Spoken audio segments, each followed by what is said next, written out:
খাটের উপর দাঁড়িয়ে নামাজ পড়া যাবে কিনা, নামাজে সানা পড়তে ভুলে গেলে নামাজ হবে কিনা, ব্যাংকে ডিপিএস করা কি হালাল হবে, স্বামীর অনুমতি ছাড়া নিজের টাকা কি দান করা যাবে, নামাজে তেলাওয়াতে ভুল হলে কি সেজদা দিতে হবে, যে ঘরে সূরা বাকারা পড়া হয় সে ঘরে জিন শয়তান প্রবেশ করতে পারে না, এটা কি সঠিক? যদি সঠিক হয় তবে সূরা বাকারা কতটুকু পড়তে হবে, মৃত ব্যক্তির উদ্দেশ্যে মসজিদে মিষ্টি দিলে কি কোনো সওয়াব হবে, মোজা পড়লে তো টাকনু ঢেকে যায় তাহলে কি করব, নবজাতকের বমি কাপড়ে লাগলে নামাজ হবে কিনা। দেখুন, কোরআন মজিদ কি শুয়ে শুয়ে পড়া যাবে?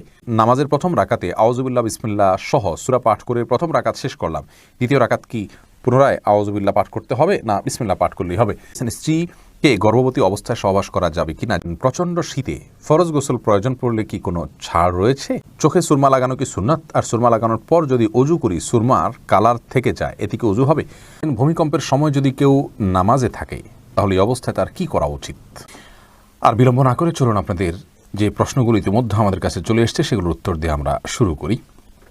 এমনি মামুন হোসেন জানতে চেয়েছেন, মৃত ব্যক্তির উদ্দেশ্যে মসজিদে মিষ্টি দিলে কি কোনো সওয়াব হবে? দেখুন, মৃত ব্যক্তির পক্ষ থেকে আপনি গরিব দুঃখীকে খাবার দিতে পারেন, কোনো অসুবিধা নেই। দিনক্ষণ ঠিক না করে আপনি গরিব দুঃখীকে খাবার দিলেন, মসজিদে বিশেষভাবে খাবার দিতে এমন কোনো কথা নেই। গরিব দুঃখীকে খাবারটা আপনি বাইরেও দিতে পারেন, তাদের বাসা পৌঁছে দিতে পারেন, মসজিদ থেকে মসজিদের সাধারণ মুসল্লি আছে তাদেরকে আপনি দান করতে পারেন মৃত ব্যক্তিকে সওয়াবের উদ্দেশ্যে, সেটি হতে পারে। কিন্তু এটিকে আমাদের দেশে যেরকম সিস্টেম বানিয়ে নিয়েছে আমার মানুষ, যে কেউ মারা গেলে মসজিদে মিষ্টি পাঠানো, জিলাপি পাঠানো মুসল্লিদেরকে খাওয়ানোর জন্য, এরকম কোনো নির্দেশ আলাদা পার্টিকুলার নির্দেশ ইসলামে দেওয়া হয়নি। তবে হ্যাঁ, গরিবের পক্ষ মৃত ব্যক্তির পক্ষ থেকে আমরা সাদাকা করতে পারি, তারই অংশ হিসাবে খাদ্যদান হতে পারে, সেটি গরিব অসহায় মানুষকে প্রাধান্য দিয়ে দেওয়া উচিত। মসজিদে না দিয়ে আপনি সেটি যদি বস্তিতে দেন, গরিব মানুষের বাসা বাড়িতে দেন, সেটি আরও বেশি সওয়াবের কারণ হবে ইনশাআল্লাহ। এমনি এসিও পলাশ জানতে চেয়েছেন, মোজা পড়লে তো টাকনু ঢেকে যায় তাহলে কি করব? ভাই পলাশ, মোজার জন্য এই বিধান নয়। জুতা মোজা এগুলো তো টাকনুর নিচেই থাকবে, সেটাই স্বাভাবিক। যেগুলো উপরের পোশাক সেগুলো যদি নিচে যায় তাহলে সেক্ষেত্রে সেটি নিষেধাজ্ঞা। আর যেটি নিচেরই পোশাক, মূলত টাকনুর নিচের অংশ ঢাকার জন্যই মোজা, যার কারণে সেটি নিষিদ্ধ নয়। আর এই জন্য রাসূল আকরাম সাল্লাল্লাহু আলাইহি ওয়াসাল্লাম হাদিসে লুঙ্গি এবং এ জাতীয় শব্দ, চাদর, এই সমস্ত শব্দগুলো আসছে, কারণ এগুলো উপরের পোশাক, মূলত নিচের পোশাক নয়। উপরের পোশাকটা নিচে চলে গেলে সেটি দূষণীয়, আর যেটা পোশাকটাই নিচের সেটা নিচে রাখলে কোনো অসুবিধা নেই। মহিমা মাহি আপনি জানতে চেয়েছেন, নবজাতকের বমি কাপড়ে লাগলে নামাজ হবে কিনা। দেখুন, বমি নাপাক, সেটা নবজাতক হোক অথবা প্রাপ্তবয়স্ক কেউ হোক, সবার বমি নাপাক, যার কারণে এটি লাগলে নাপাক হয়ে যাবে। এরপরে ফারিয়া ইসলাম জানতে চেয়েছেন, কোরআন মজিদ কি শুয়ে শুয়ে পড়া যাবে? হ্যাঁ বোন ফারিয়া, কোরআন মজিদ শুয়ে শুয়ে পড়া যাবে। কোরআন মজিদ শুয়ে পড়া যাবে না এমন কোনো কথা কোরআন হাদিসের কোথাও বলা হয়নি, বরং সাধারণ অবস্থায় কোরআন মজিদ পড়া যাবে। তবে কোরআন মজিদের প্রতি, কোরআন মজিদকে বুকের মধ্যে ধরে অসম্মানজনকভাবে শুয়ে শুয়ে পড়া উচিত না। আপনি মুখস্থ থেকে পড়তে পারেন, আর সাধারণ অবস্থায় বসে বসে সুস্থ অবস্থায় আপনার কোরআন মজিদ পড়ার চেষ্টা করা উচিত। সাইফুল ইসলাম জানতে চেয়েছেন, নামাজের প্রথম রাকাতে আউযুবিল্লাহ বিসমিল্লাহ সহ সূরা পাঠ করে প্রথম রাকাত শেষ করলাম, দ্বিতীয় রাকাত কি পুনরায় আউযুবিল্লাহ পাঠ করতে হবে না বিসমিল্লাহ পাঠ করলেই হবে? দেখুন, সূরা ফাতিহা যেহেতু আপনি নতুন করে শুরু করছেন, এই জন্য আপনি আউযুবিল্লাহ পাঠ করবেন এবং এরপরে বিসমিল্লাহ পাঠ করবেন, কারণ ফাইদা ক্রাআতাল কোরআন ফাস্তাইয বিল্লাহি মিনাশ শাইতানির রাজিম, আল্লাহ তাআলা বলেছেন কোরআন যখন পাঠ করবে তখন তুমি আল্লাহ তাআলার কাছে আশ্রয় চাইবে শয়তান থেকে। এই জন্য প্রথম রাকাতে আপনি সূরা ফাতিহা পাঠ করেছেন, এরপরে আপনি রুকু করেছেন, সিজদা করেছেন, তাসবিহ পাঠ করেছেন, অনেকগুলো কাজ করেছেন, আবার নতুন করে আপনি তেলাওয়াত শুরু করছেন, যার কারণে আপনি এখানে আউযুবিল্লাহ দুইটা পাঠ করবেন। এরপরে সজল শেখ আইডি থেকে আপনি জানতে চাচ্ছেন, ব্যাংকে ডিপিএস করা কি হালাল হবে? সুদী ব্যাংকগুলোতে ডিপিএস করা হারাম হবে, যেহেতু সেখানে আপনাকে সুদ দেওয়া হবে, সুদভিত্তিক লেনদেনের চুক্তি আপনার সাথে হয়ে যাবে সেজন্য। আর ইসলামী ব্যাংকগুলো যদি হয় তাহলে সেক্ষেত্রে বেশ কিছুটা ছাড় রয়েছে, এবং সেটি কিছুটা কোনো কোনো ক্ষেত্রে এটি সন্দেহের মধ্যে পড়বে, শুবহাতের মধ্যে পড়বে, বাকি মৌলিকভাবে অন্য কোনো উপায় যদি কারো না থাকে এটি নাজায়েজ বা হারাম সরাসরি হবে না, তবে অ্যাভয়েড করতে পারলে সেটাও ভালো, যেহেতু সংশয় বা সন্দেহ সেখানেও রয়েছে। শাহাদাত হোসেন সবুজ আপনি জানতে চেয়েছেন, স্ত্রীকে গর্ভবতী অবস্থায় সহবাস করা যাবে কি না। জি, স্ত্রী গর্ভবতী থাকলে সে অবস্থায় সহবাস করাতে কোনো নিষেধাজ্ঞা নেই। মোশাররফ হোসেন জানতে চেয়েছেন, নামাজে সানা পড়তে ভুলে গেলে নামাজ হবে কি না। হ্যাঁ ভাই, নামাজ হয়ে যাবে, কারণ সানা পড়া এটা নামাজের জন্য ফরজ বা ওয়াজিব নয়। ফরজ বা ওয়াজিব নয় এমন কোনো কিছু ছুটে গেলে নামাজ হয়ে যাবে, কোনো অসুবিধা নেই। হাফিজা খাতুন রূপা আপনি জানতে চেয়েছেন, স্বামীর অনুমতি ছাড়া নিজের টাকা কি দান করা যাবে?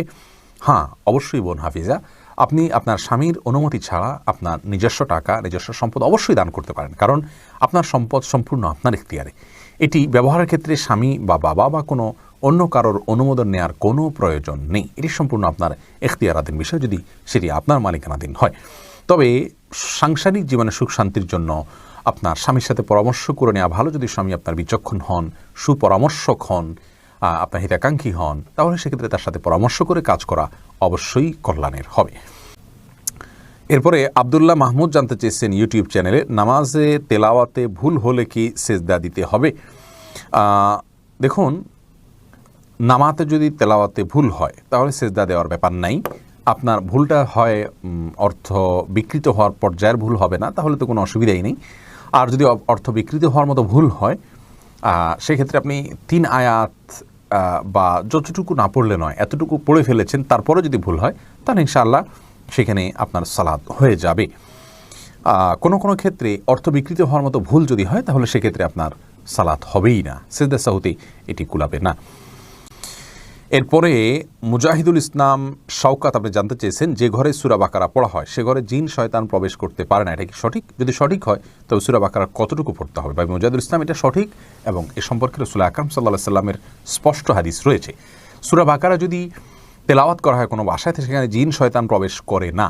এক্ষেত্রে কতটুকু তেলাওয়াত করবেন? এর উত্তর হলো যে আপনি তেলাওয়াত করতে থাকবেন শুরু থেকে শেষ পর্যন্ত, কোনো লিমিটেশন নাই যে এত আয়াত পড়বেন, যত বেশি পড়বেন বারবার পড়তে থাকবেন। নিজে পড়তে না পারলে তেলাওয়াত, রেকর্ডকৃত তেলাওয়াত চালু করে রাখবেন, যদি অনেক উলামা একরাম সেটিকে যথেষ্ট নয় বলেছেন, কিন্তু আমরা দেখেছি রেকর্ডকৃত তেলাওয়াত চালু করে রাখলেও বাসা বাড়িতে জিনের উপদ্রব কমে যায়, মানুষ অনেকটা সুরক্ষিত হয়ে যায় আলহামদুলিল্লাহ। মোহাম্মদ ইফরাত আপনি আইডি থেকে জানতে চেয়েছেন, চোখে সুরমা লাগানো কি সুন্নাত? আর সুরমা লাগানোর পর যদি অজু করি সুরমার কালার থেকে যায়, এতে কি অজু হবে? আপনার শেষ প্রশ্ন উত্তর আগে দিই। সুরমার কালার যদি চোখে থেকে যায় অজু করার পরেও, তাহলে তাতে অজু হয়ে যাবে, কোনো অসুবিধা নেই। আর চুরমা লাগানো সুন্নাত, জি সুরমা লাগানো সুন্নাত। সুরমা যেন অরিজিনাল হয়, স্বাস্থ্যসম্মত হয়, ক্ষতির কারণ না হয়, সেদিকটা খেয়াল করা উচিত। তবে সুরমা লাগানো সুন্নাত। রাসূল আকরাম সাল্লাল্লাহু আলাইহি ওয়াসাল্লামের হাদিসে সুরমা লাগানোর কথা স্পষ্টভাবে বর্ণিত হয়েছে। আসমা হাসানাত রিমা বোন আপনি জানতে চেয়েছেন, ভূমিকম্পের সময় যদি কেউ নামাজে থাকে তাহলে এই অবস্থায় তার কি করা উচিত? দেখুন, ভূমিকম্পের সময় সলাতরত অবস্থায় থাকলে তিনি যদি মনে করেন যে ভূমিকম্পের মাত্রাটি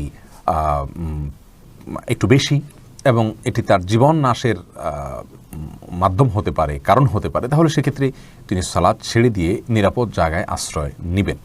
কারণ ফরজ সালাতের মধ্যে থাকা অবস্থা যদি জীবন হুমকির মধ্যে পড়ে যায় তাহলে জীবন রক্ষার খাতিরে তাকে সালাত ত্যাগ করা জায়েজ রয়েছে। এরপরে ইস্তাব্রো বাণী এই আইডি থেকে আপনি জানতে চেয়েছেন, খাটের উপর দাঁড়িয়ে নামাজ পড়া যাবে কি না? যাবে, কোনো অসুবিধা নেই। আপনি খাট হোক আর ভূমি হোক, ফ্লোর হোক, যে কোনো জায়গায় দাঁড়িয়ে সালাত আদায় করতে পারবেন। আপনি স্বাভাবিকভাবে যদি সালাত আদায় করতে অসুবিধা না হয় তাহলে সেক্ষেত্রে কোনো অসুবিধা নেই। হ্যাঁ, কোনো খাটের উপরে দেখা যায় যে ম্যাট্রেস বা ফোম থাকার কারণে অনেক দূর ডেবে যায়, যার কারণে রুকু সিজদায় তিনি ব্যালেন্স রাখতে পারেন না এবং সুন্দরভাবে সালাত আদায় করতে পারেন না, সিজদা সঠিকভাবে করতে পারেন না। এরকম যদি হয় তাহলে সেক্ষেত্রে তার জন্য খাটে দাঁড়িয়ে সালাত আদায় করা উচিত হবে না, এটা কমপক্ষে মাকরুহ হবে, অপছন্দনীয় হবে। তবে সালাত হয়ে যাবে।